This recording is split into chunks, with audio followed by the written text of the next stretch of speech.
Assalamualaikum warahmatullahi wabarakatuh.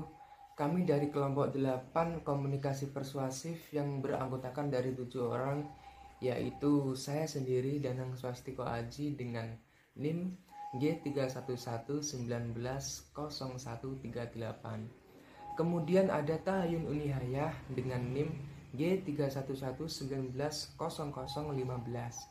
Lalu ada Bella Asetya Pratiwi dengan NIM G311190038. Kemudian ada Putmasari Oktaviana dengan NIM G311190125. Lalu ada Avita Septi Aviani dengan NIM G311190145. Lalu ada Afifah Utaminingsih dengan NIM G311190154. Kemudian Laili Triahandayani dengan NIM G311190156. Di sini kami akan mempresentasikan tentang faktor sumber atau persuader atau komunikator yang menentukan efektivitas persuasi. Saya Laili Tria akan menjelaskan mengenai materi analisis audiens dan juga demografi hadirin.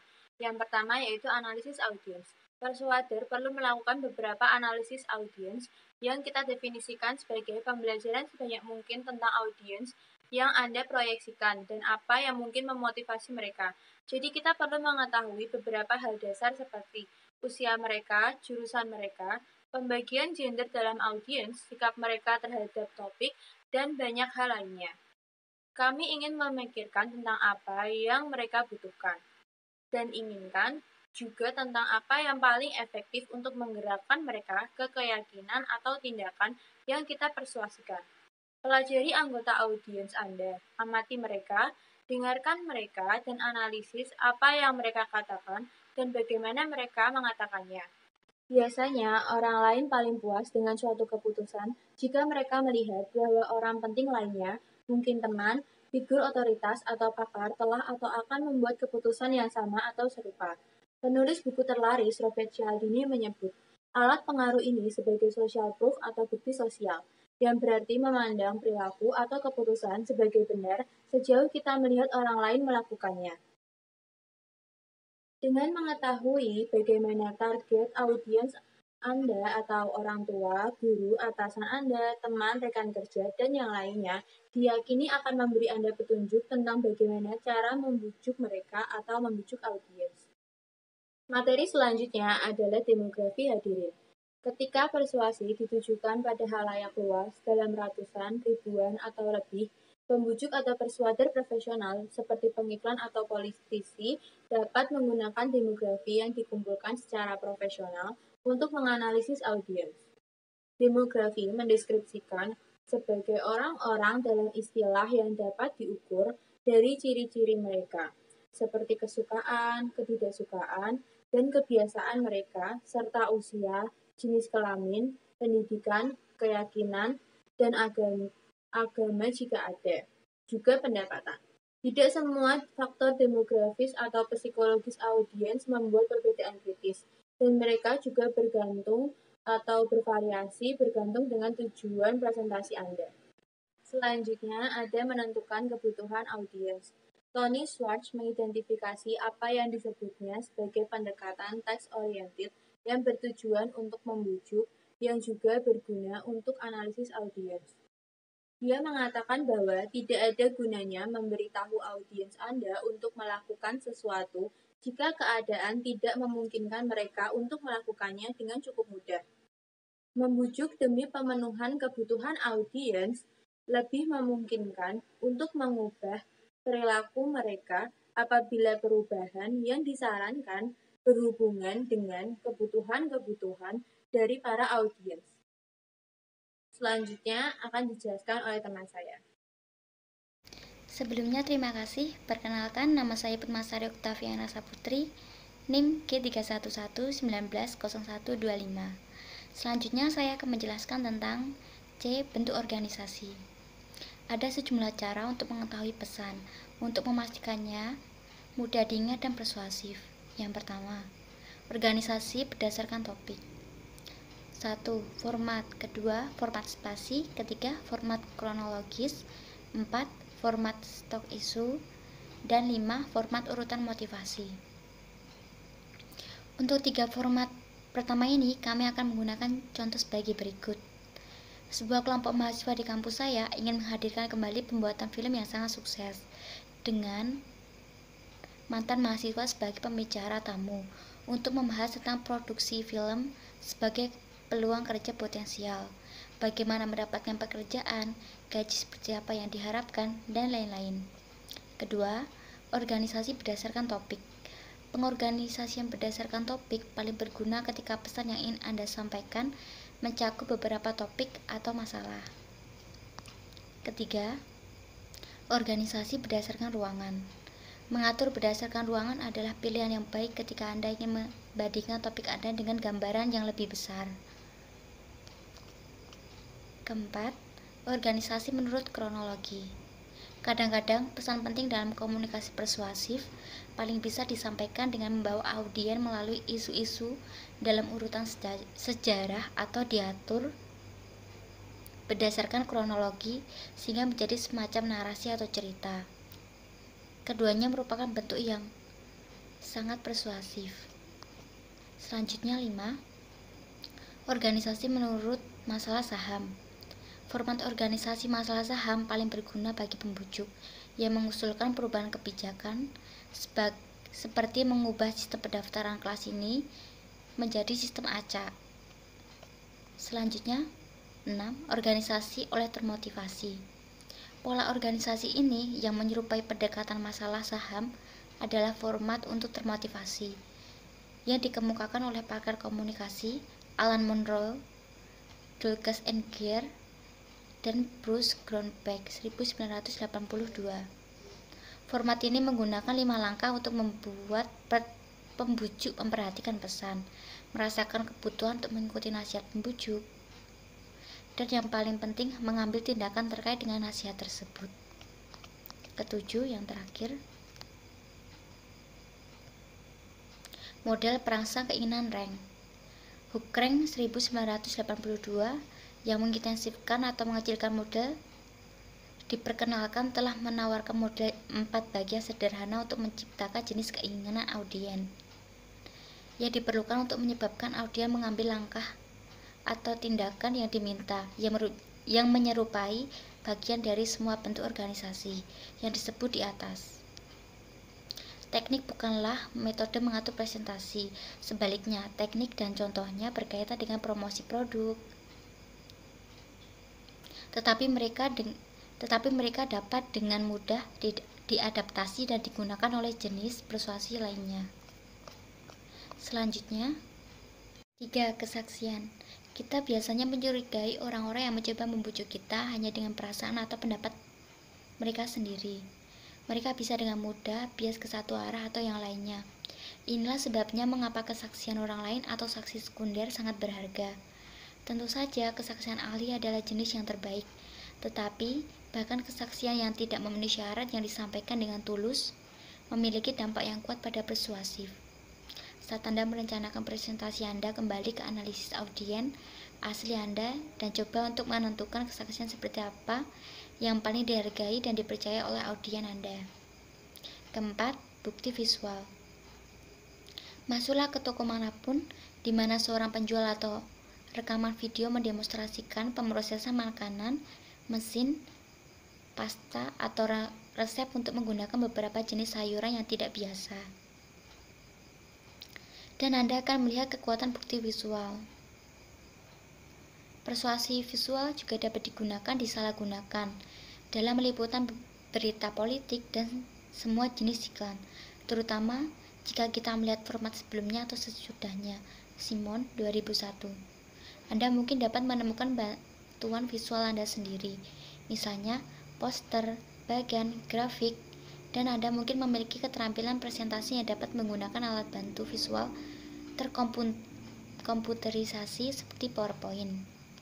Selanjutnya, kelima, perbandingan dan kontras. Terkadang sulit untuk menempatkan masalah dalam perspektif, tapi kita tahu bahwa perbandingan dan kontras bekerja dari ribuan iklan dan presentasi sebelum atau sesudah yang telah kita lihat atau dengar. Orang cenderung melihat masalah dari satu sudut pandang dan kemudian menilai mereka secara tidak akurat. Misalnya, seberapa besar masalah membuat ponsel lama atau baterai kecil lainnya di tempat pembuangan sampah. Kebanyakan orang hanya membuangnya ke keranjang sampah atau tempat sampah. Mereka tidak tahu bahwa pembuangan kecil itu dibandingkan dengan masalah pembuangan mobil atau senter baterai agak sulit untuk diketahui. Jadi pembujuk harus menyediakan sesuatu yang dapat digunakan. Perkenalkan, saya dari kelompok 8, nama saya Avita Septi Aviani, NIM G311190145. Di sini saya akan melanjutkan video penjelasan materi.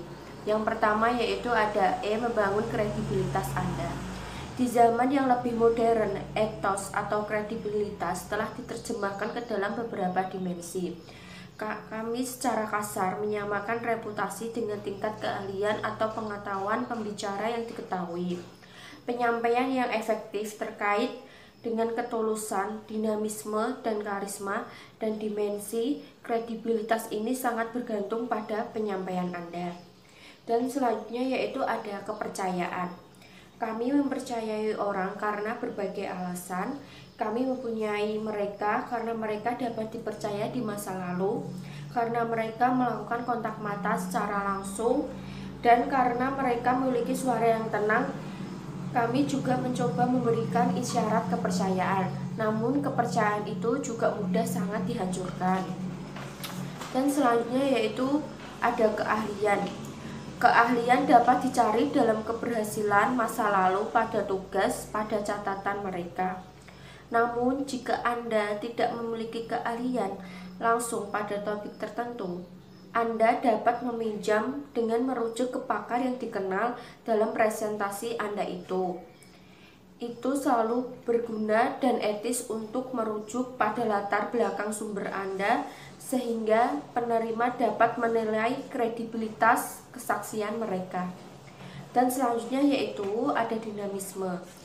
Dinamisme adalah kualitas yang sulit dipahami, kadang-kadang terkait dengan penampilan fisik, di mana orang yang menarik cenderung lebih menarik perhatian daripada orang yang kurang menarik. Dan selanjutnya yaitu ada F, membuat pesan Anda. Membuat pesan Anda, gunakan fungsi terarus di komputer Anda dan kembangkan kosakata yang bervariasi dan menarik. Dalam bahasa yang hidup dan penuh warna, membantu membuat presentasi yang persuasif, berkesan, dan lebih efektif. Dan selanjutnya itu ada A, kosakata yang bervariasi. Kebanyakan dari kita perlu meningkatkan kosakata kita. Kita perlu mencoba mengembangkan variasi kata lebih hidup, mencolok, dramatis, lucu. Hal ini dapat membantu mendapatkan perhatian dan menarik minat audiens.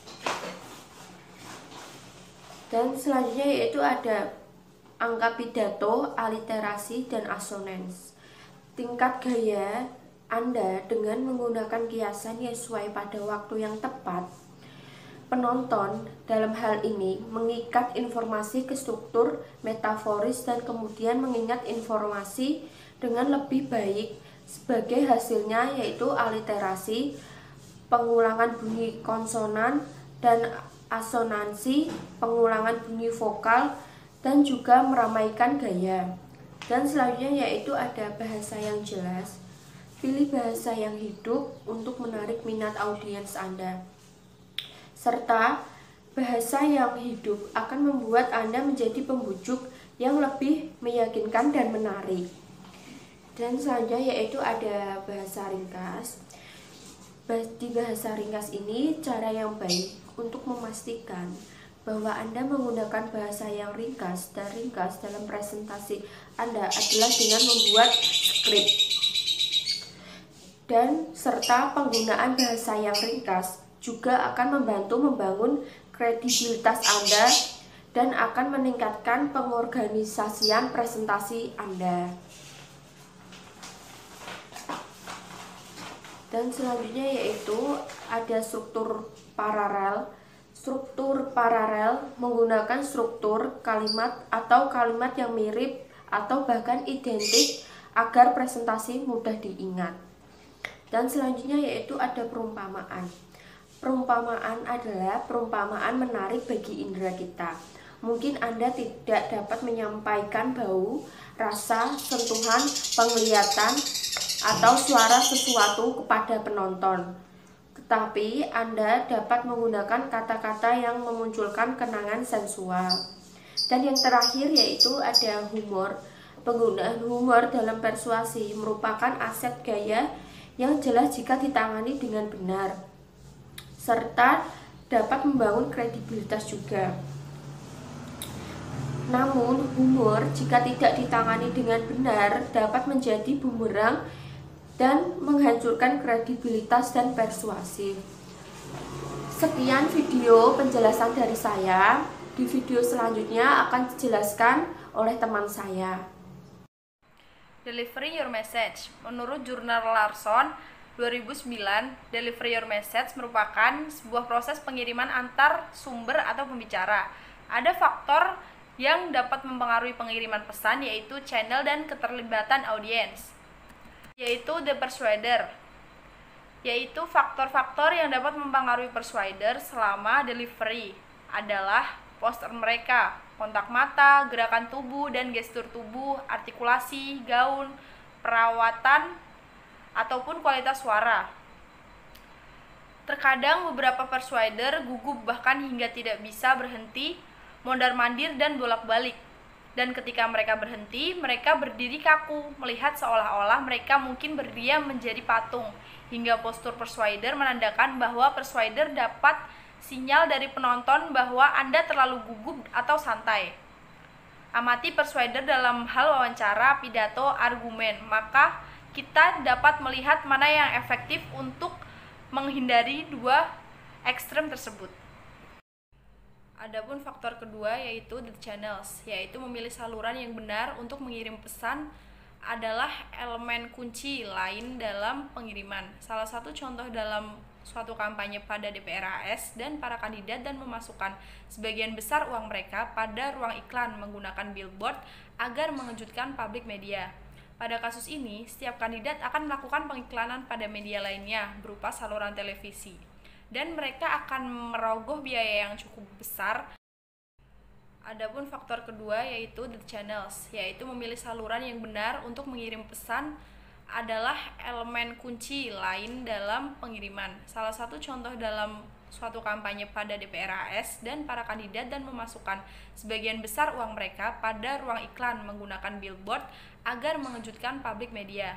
Pada kasus ini, setiap kandidat akan melakukan pengiklanan pada media lainnya berupa saluran televisi, dan mereka akan merogoh biaya yang cukup besar.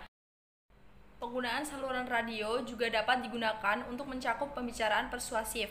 Saluran lainnya juga dapat digunakan radio untuk mencakup media yang lebih banyak digunakan. Orang-orang yang sering sekali mendengar radio ketika mengemudi, membaca, dan sebagainya. Dengan memilih media radio, para politisi dapat menjangkau orang-orang dengan biaya yang relatif murah. Agar mendapat sebuah pesan yang dapat diterima oleh publik. Dalam hal ini, penggunaan papan reklame merupakan salah satu saluran yang juga dapat digunakan untuk mencakup seluruh distrik. Penggunaan saluran radio juga dapat digunakan untuk mencakup pembicaraan persuasif. Saluran lainnya juga dapat digunakan radio untuk mencakup media yang lebih banyak digunakan. Orang-orang yang sering sekali mendengar radio ketika mengemudi, membaca, dan sebagainya. Dengan memilih media radio, para politisi dapat menjangkau orang-orang dengan biaya yang relatif murah. Common tactic of persuasion, yaitu taktik umum persuasi, dalam jurnal Larson 2009 menyebutkan beberapa taktik persuasion, yaitu secara umum yang sering digunakan dalam berbicara secara umum. Yang pertama yaitu the foot in the door or door in the face. Robert Cialdini 2001 sendiri menggambarkan the foot in the door or door in the face, yaitu teknik ini mengandalkan pendapatan pelanggan potensial joiner, donor, atau konversi untuk membuat komitmen awal, yaitu komitmen awal yang kecil yang memulai apa yang akan menjadi hubungan jangka panjang, menghasilkan penjualan, kontribusi, dan komitmen yang semakin besar. Yang kedua yaitu the yes technique. Teknik umum dalam penjualan dan daya tarik persuasif lainnya disebut ya. Sumber mencoba untuk mendapatkan kelompok atau orang target untuk menanggapi secara positif beberapa bagian dan daya tarik dengan memahami permintaan kunci sampai akhir. Yang ketiga yaitu the tactic of asking not if but which. Lebih mudah untuk membuat pilihan antara dua alternatif daripada antara banyak orang. Ini adalah strategi di belakang, yaitu jangan tanya apakah tetapi tanya mana. Persuasif taktik contohnya seperti seorang anak menanyakan kepada seorang ayah, seperti apakah ayah mau dibuatkan sarapan apa pagi hari ini. Lebih baik menanyakan ayah mau dibuatkan sarapan yang mana, antara roti selai coklat atau kue kopi blueberry ayah. Ini lebih meminta audiens Anda untuk membujuk atau memilih opsi. Yang keempat yaitu question of a question. Taktik yang digunakan beberapa orang dalam audiens untuk orang lain yang lengah adalah meminta yang memalukan atau pertanyaan yang sulit. Contohnya seperti ada seseorang bertanya kepada Anda, nah Anda balik bertanya kepada orang yang bertanya kepada Anda tersebut. Yang kelima yaitu the partial commitment, yaitu teknik komitmen parsial menyerupai strategi door in the face atau rejection, the retreat dibahas di atas. Yang dibahas di atas tadi, tetapi menggunakan tindakan alih-alih kata-kata untuk memimpin prospek ke permintaan akhir. Yang keenam yaitu planting. Memori merespon yang terbaik tampaknya untuk pesan yang memiliki data sensorik sebagai bahan baku. Taktik planting sendiri menggunakan satu atau beberapa dari 5 indera atau membuka saluran memori penonton tentang bagaimana mereka mengalami produk, ide, atau kandidat. Nah, 5 indera sendiri itu yaitu yang kita miliki, yaitu bau, rasa, sentuhan, pendengaran, dan alat melihat, yaitu mata kita. Yang ketujuh yaitu teknik the EOU. Teknik ini sendiri kadang-kadang disebut dengan teknik timbal balik, seperti teknik mendapat pendengar atau audiens yang merasa berutang sesuatu kepada Anda.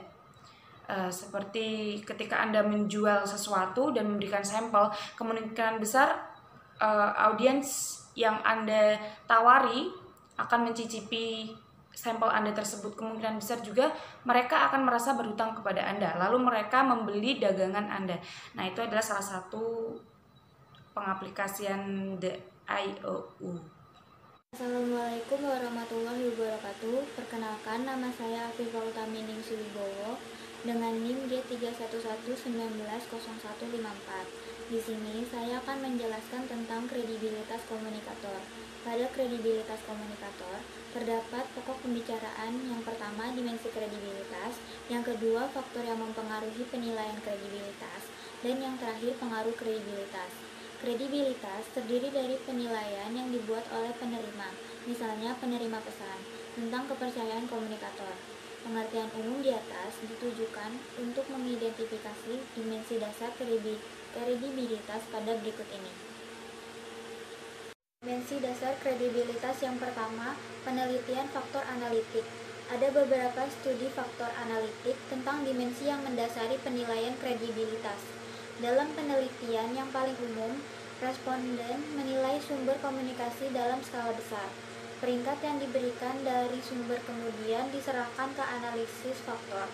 Produser statistik yang secara luas mengelompokkan skala berdasarkan interkorelasi mereka. Skala yang secara komparatif sangat saling terkait akan dikelompokkan bersama indikasi beberapa faktor atau dimensi yang mendasarinya. Dimensi dasar kredibilitas yang kedua, keahlian dan kepercayaan sebagai dimensi. Dua istilah yang berguna adalah keahlian dan kepercayaan.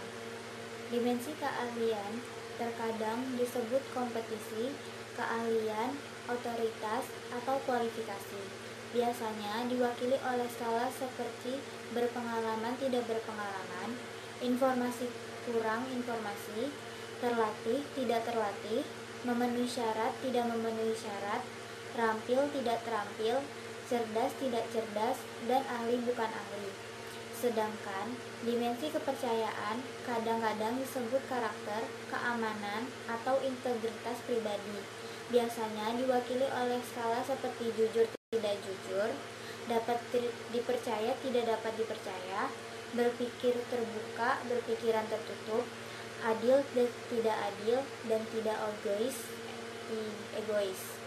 Selanjutnya saya akan menyebutkan faktor yang mempengaruhi penilaian kredibilitas. Penilaian keahlian dan kepercayaan komunikator pasti dipengaruhi oleh banyak faktor, seperti pendidikan, pekerjaan, dan pengalaman. No influencer dalam pengiriman, kutipan sumber bukti, posisi di advokasi, menyukai komunikator, dan terakhir humor. Dan terakhir, saya akan menjelaskan pengaruh kredibilitas. Dua klarifikasi awal. Pertama adalah dua dimensi utama kredibilitas, keahlian, dan kepercayaan. Biasanya tidak dimanipulasi secara terpisah. Klarifikasi pendahuluan kedua menyangkut sifat sumber kredibilitas rendah dalam penelitian ini. Sumber kredibilitas rendah tidak rendah secara absolut, tetapi hanya kredibilitas relatif rendah. Kedua, pengaruh pada besaran efek. Pertama adalah tingkat relevansi pribadi langsung yang dimiliki masalah tersebut bagi penerima. Faktor kedua yang mempengaruhi besarnya pengaruh kredibilitas adalah waktu identifikasi komunikator. Dan terakhir, pengaruh pada arah efek. Satu faktor yang tampak kritis dalam menentukan arah efek kredibilitas tampaknya adalah sifat dari posisi yang didukung oleh pesan-pesannya. Selanjutnya, saya akan membahas menyukai komunikator. Pada aturan umum, komunikator yang disukai adalah agen pengaruh yang lebih efektif daripada komunikator yang tidak disukai. Tetapi prinsip umum bahwa orang yang menyukai persuader lebih berhasil bisa menyesatkan. Di sini juga ada beberapa pengecualian dan ketentuan pembatas. Bukti penelitian yang masih ada menunjukkan setidaknya 3 peringatan penting mengenai efek menyukai komunikator. Pada hasil persuasif, efek menyukai ternyata dapat dikesampingkan oleh kredibilitas. Keunggulan disukai daripada komunikator yang tidak disukai diminimalkan karena topik menjadi lebih relevan secara pribadi dengan penerima. Dan yang terakhir, komunikator yang tidak disukai setidaknya terkadang dapat menjadi membujuk yang jauh lebih efektif daripada komunikator yang disukai. Sekian materi yang saya lampirkan. Faktor komunikator lainnya. Bagian ini berfokus pada dua faktor tersebut, kesamaan dan daya tarik fisik, tetapi diakhiri dengan diskusi yang lebih umum tentang karakteristik komunikator lainnya. Yang pertama, kesamaan. Tampak umum dan wajar untuk mengasumsikan bahwa sejauh penerima melihat kesamaan antara mereka dan seorang pembujuk, pada tingkat yang sama keefektifan pembujuk akan ditingkatkan. Keyakinan bahwa kesamaan yang lebih besar berarti keefektifan yang lebih besar adalah keyakinan yang menarik dan biasanya tercermin dalam rekomendasi bahwa persuader menekan kesamaan antara mereka dan audiens. Sementara beberapa temuan penelitian menunjukkan bahwa efektivitas persuasif dapat ditingkatkan dengan kesamaan. Temuan lain menunjukkan bahwa efektivitas persuasif dapat dikurangi dengan kesamaan atau kesamaan itu memiliki sedikit atau tidak ada pengaruh pada hasil persuasif. Ada beberapa kesamaan. 1. Kesamaan dan kesukaan. Mengingat keragaman kemungkinan kemiripan yang tak terbatas, hubungan umum apapun tidak mungkin antara kesamaan yang dirasakan dan menyukai orang lain. Kesamaan sikap adalah memiliki kesamaan sikap atau evaluasi objek sifat yang serupa.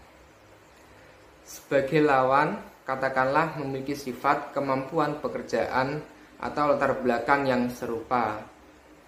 Rasa menyukai komunikator lebih besar dapat meningkatkan, mengurangi, atau tidak berpengaruh pada efektivitas persuasif. Sejalan dengan itu, kesamaan sikap dan dirasakan yang lebih besar kemungkinan melalui pengaruhnya pada kesuksesan penerima untuk komunikator. Meningkatkan, mengurangi, atau tidak memiliki pengaruh pada keefektifan persuasif. Kedua, kesamaan dan kredibilitas atau keahlian. Kesamaan atau ketidaksamaan harus relevan dengan upaya mempengaruhi jika mungkin akan mempengaruhi penilaian keahlian. Misalnya, kesamaan yang dirasakan dalam penelitian dan pengalaman yang relevan dapat mengurangi keahlian yang dirasakan dari seorang komunikator. Jadi, kesamaan harus memiliki efek yang berbeda-beda pada keahlian yang dirasakan. Tergantung pada keadaan khusus. Efek persamaan dan ketidaksamaan yang dirasakan pada penilaian keahlian komunikator bergantung pada apakah dan bagaimana penerima menganggap ini relevan dengan masalah yang dihadapi. Kesamaan dan kredibilitas. Penilaian kepercayaan. Hubungan antara kesamaan dan penilaian kepercayaan komunikator tampaknya juga kompleks. Dengan demikian, orang yang akan berharap bahwa kesamaan sikap yang dirasakan mungkin memberikan beberapa efek pada persepsi tentang kepercayaan komunikator. Ringkasan atau pengaruh kesamaan. Efek kesamaan pada hasil persuasif bersifat kompleks dan tidak langsung, dan tidak ada satu generalisasi mudah yang akan mencakup efek bervariasi tersebut. Memang, dalam beberapa kasus,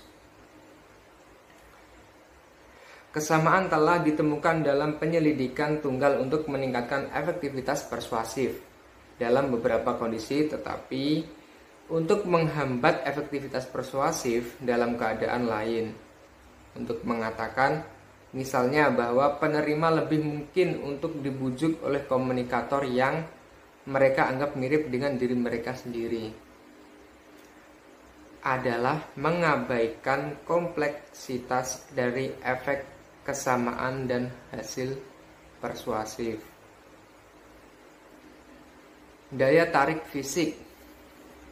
Daya tarik fisik mempengaruhi hasil persuasif secara tidak langsung melalui pengaruhnya pada kesukaan penerima terhadap komunikator dan penilaian penerima terhadap kredibilitas komunikator.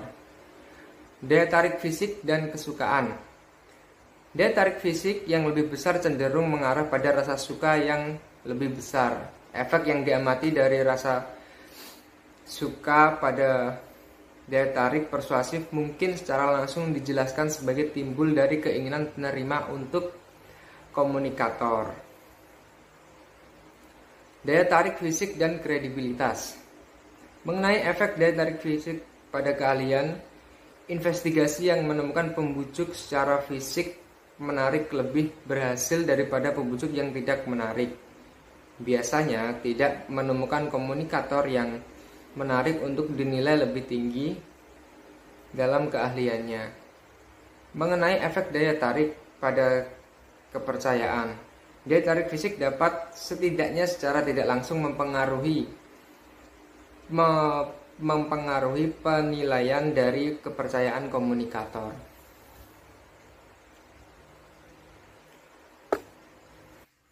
Sekian presentasi dari kelompok kami. Bila ada salah kata, kami mohon maaf yang sebesar-besarnya. Dan atas perhatiannya kami ucapkan terima kasih. Wassalamualaikum warahmatullahi wabarakatuh.